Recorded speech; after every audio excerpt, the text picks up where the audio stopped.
Yeah, got a decent little fire going. I made a couple like tin steaks using the Gransfors Carving Axe. I was making a pot hook there, but the little tip broke off.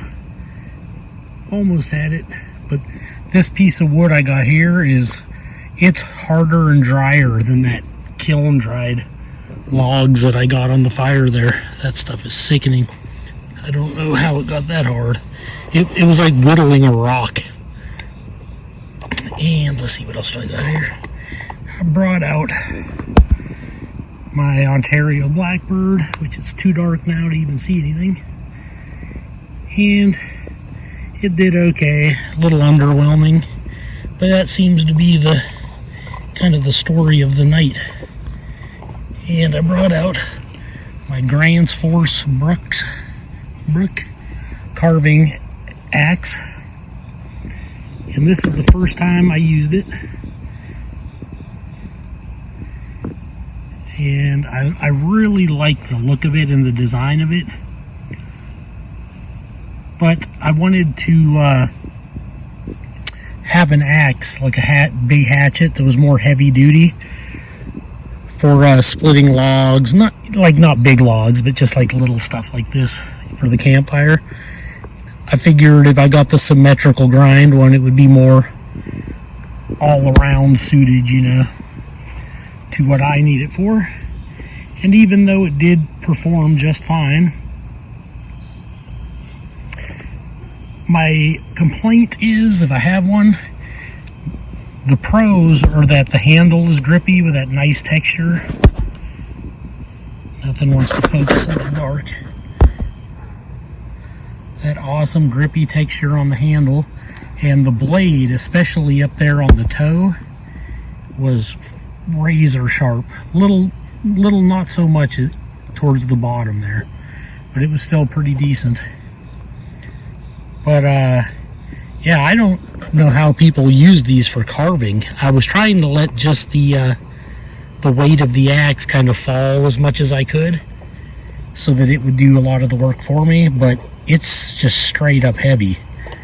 It was actually making my arm quite tired very quickly, so I don't know if it's going to turn out to be like the best bushcraft hatchet by a long shot. I made some little tiny, I don't know, they're too small to be tin steaks probably, but just whittling. I did this with the axe, it did pretty good. It's just, I think I did those two little ones on green wood, and all the other stuff was super hardwood.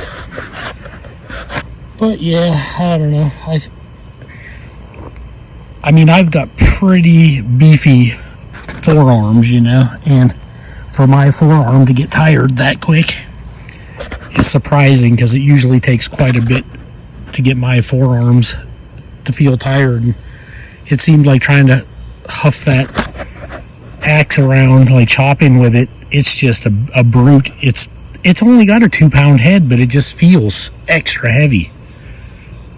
It felt like a 10-pound dumbbell on the end of a handle. But it's sharp, it's super high quality. You would think for carving, like fine detail for like a small bowl or a spoon, you would want something ultra lightweight. I don't know why all these carving axes are so big, but I'm not a big time carver. So maybe that weight comes in handy for removing a lot of the stock wood that you don't need, you know. That's probably what it is. But, and I also know that if I would have had the left side beveled almost flat, and the right side still had the convex for a right-handed person, it would have probably aided in some of the stuff I was trying to do here. But I opted for the symmetrical grind in the hopes that it would just be tougher and a little more durable for what I was going to use it for. But now I have a Husqvarna carpenter's axe, and I really like that axe, although it's got a bit of weight on that head too, and the fit and finish wasn't as good. Like there was some gaps where the handle went into the eye, it wasn't loose at all, and I did put some polymers and some glue down in there to strengthen it up, but it's just like I would have preferred if it would have been hung like better, you know, like if the handle would have fit the eye better.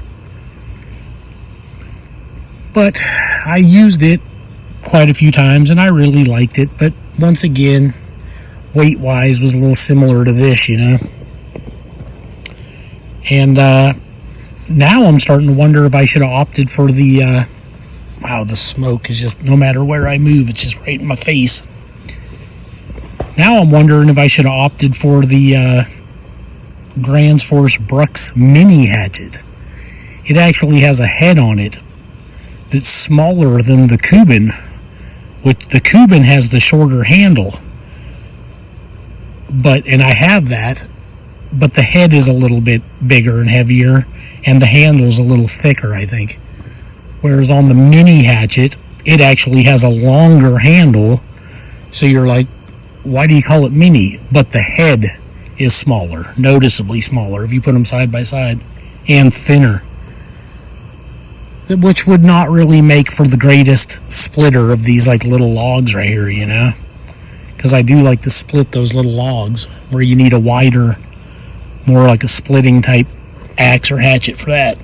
Does better anyways, but I don't know, it probably wouldn't tire you out as much with that little I think it's a little 1 pound head or something. It's a tiny little axe head on the end of a skinnier, longer handle, which would give you more leverage, you know, like a longer swing. But I was just out here. I got here a little late as the daylight was waning, and I didn't actually get to do a whole lot. I split a couple little logs, which I didn't get on camera. Then I chopped a couple like edges off, just taking chunks off, you know, to get the fire started. Split a couple pieces of fat wood, got some feather sticks. The carving axe made some really, really beautiful feather sticks, so I like that. Really fine. You could get them as fine as almost as if you scraped the wood with the back of your spine of your knife, like almost like that dust. And then I could take it clear up to great big feathers and everything in between. So it did really good feathers. Once again, even holding clear up by the head of the axe, it was tiring though. Like, I guess it's just the weight of it, I don't know. But definitely worth the money. Definitely a high quality axe. It's just you gotta find the right purpose for it, you know, and how it works for you. And I haven't had enough time with it. But yeah, my phone battery is just about dead, so I probably ain't going to be on here much longer. It's getting late and I gotta work tomorrow. Probably gonna load my bag up here, get the fire put out. I gotta clean the axe head thoroughly and clean the Ontario Blackbird knife thoroughly, and I'll dry them and I'll strop them really good, and then after that I'll clean them again, rinse them off and dry them again, and then I'll oil them with, I got boiled linseed oil, which I'll put on the handles. I might do some Vaseline on the metal because I think it holds up better. Look at this, got surprised by a little black kitty down here. But yeah, and then that'll be that. I'll store them back away, just hopefully so they don't rust. But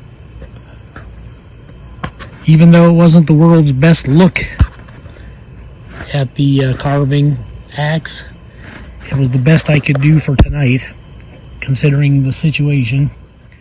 Okay, I just got home. First time I ever used this. Made some feather sticks, split some small wood, some hard kiln dried wood. I also made some stakes using green wood and very hardwood. I got home, washed the blade, and hand stropped it with some green polishing compound.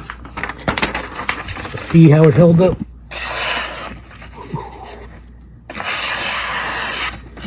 Yep. I think it might be sharper than when it was new. cannot complain. My only issue at all with this blade was just your arm gets a little tired because that head on it is so big and heavy. But man, it holds an edge very well. It's the Gransfors Bruk Carving Axe, and it is a keeper.